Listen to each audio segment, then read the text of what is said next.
Om Swastiastu. Selamat siang, salam sejahtera untuk kita semua. Saya selaku moderator atas nama Niwayan Rika Dulandari dengan NPM 109. Di sini kami dari kelompok 6 yang beranggotakan Niketut Rai Kartika Dewi, Nyoman Ayu Setiari, Dewa Ayu Bintang Maharani, Niwayan Rika Dulandari, Luh Ade Arya Prasanti Dewi Wiguna, Niluh Risma Mirayanti, Gusti Ayu Tiara Arindi, Gusti Ayu Ngurah Arda Krisnarani, Ana Agung Ayu Mutiara Sanjiwani. Di sini kami dari kelompok 6 akan mempresentasikan mengenai hubungan ekonomi Indonesia dengan negara-negara di dunia pasca kemerdekaan sampai kini. Untuk materi yang pertama akan dipresentasikan oleh teman saya. Perkenalkan, nama saya Niketut Rai Kartika Dewi, NPM 2020-20-31-21-068. Di sini saya akan mempresentasikan pengertian hubungan internasional. Hubungan internasional atau hubungan antar bangsa merupakan sebuah interaksi manusia antar bangsa baik secara individu maupun kelompok yang dilakukan secara langsung maupun tidak langsung. Menurut Tulus Warsito, hubungan internasional yaitu suatu studi terhadap interaksi dari politik luar negeri dan beberapa pelosok. Hal ini tidak jauh berbeda dengan pendapat Jeremy Bentham yang mengungkapkan bahwa hubungan internasional yaitu suatu ilmu yang merupakan sebuah kesatuan disiplin dan punya ruang lingkup serta suatu konsep-konsep dasar. Perkenalkan, nama saya Dewa Ayu Bintang Maharani, NPM 2023-21-21098. Di sini saya akan melanjutkan presentasi dari Kartika. Saya di sini akan menjelaskan tentang hubungan Indonesia-Singapura dalam perekonomian internasional. Fokus pembahasan dalam pertemuan ini terkait dengan pengembangan kerjasama bilateral di bidang ekonomi antara kedua negara terkait investasi, transportasi pariwisata, pengembangan kawasan Batam, Bintan, Karimun, dan kawasan ekonomi khusus lainnya, tenaga kerja, dan agribisnis. Sejumlah isu bilateral penting dibahas dalam rangkaian pertemuan bilateral tersebut. Antara lain perkembangan hubungan bilateral khususnya di bidang investasi dan perdagangan, persiapan leaders retreat kedua negara, persiapan kepresidenan G20 2022, kepemimpinan Indonesia di ASEAN pada 2023 dan perkembangan penanganan ekonomi selama masa pandemi. Sekian presentasi dari saya, akan dilanjutkan oleh teman saya. Terima kasih. Baik, saya Niwayan Rika Dewi Ulandari dengan NPM 109 akan melanjutkan presentasi yang berjudul mengenai pengertian ekonomi global. Ekonomi dunia atau ekonomi global secara umum merujuk pada ekonomi yang didasarkan pada ekonomi yang terjadi pada ekonomi nasional di semua negara di dunia. Ekonomi global juga dapat dipandang sebagai ekonomi masyarakat global atau masyarakat di seluruh dunia. Ekonomi nasional yaitu ekonomi masyarakat setempat sehingga menciptakan satuan ekonomi global di mana di dalamnya terdapat proses dan kegiatan ekonomi dan perdagangan serta terdapat banyak negara sebagai kekuatan pasar yang bersatu.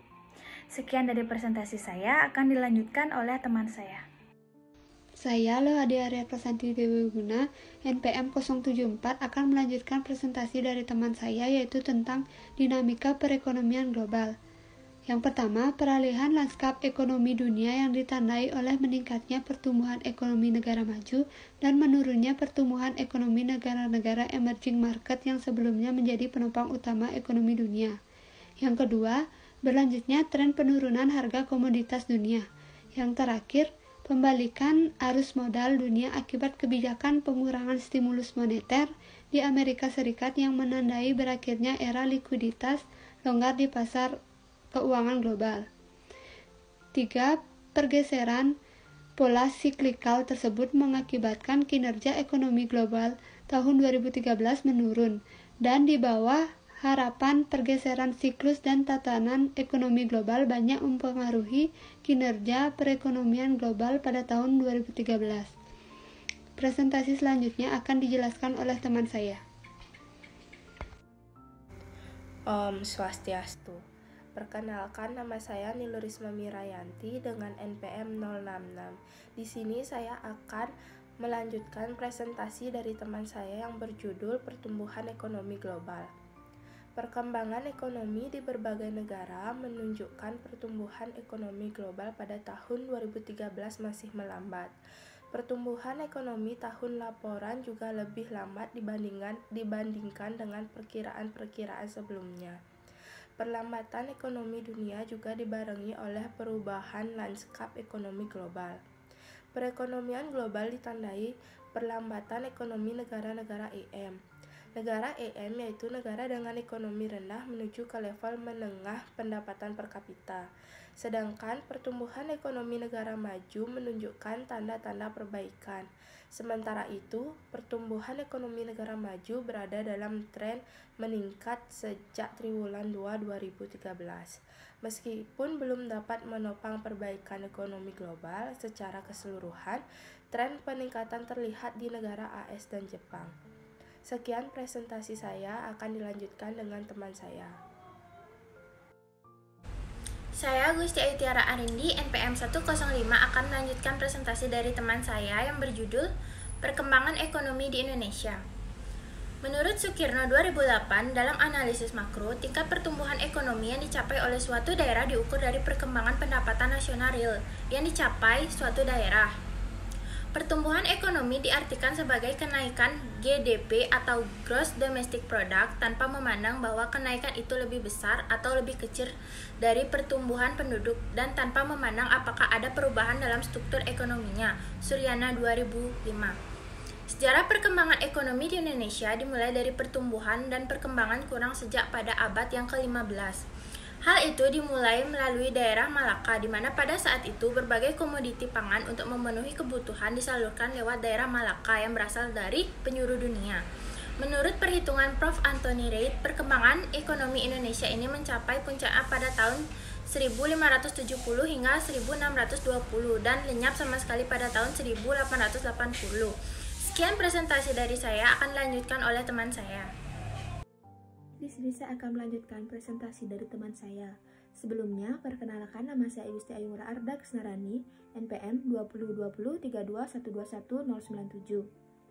Di sini saya akan mempresentasikan mengenai kondisi ekonomi Indonesia pasca kemerdekaan.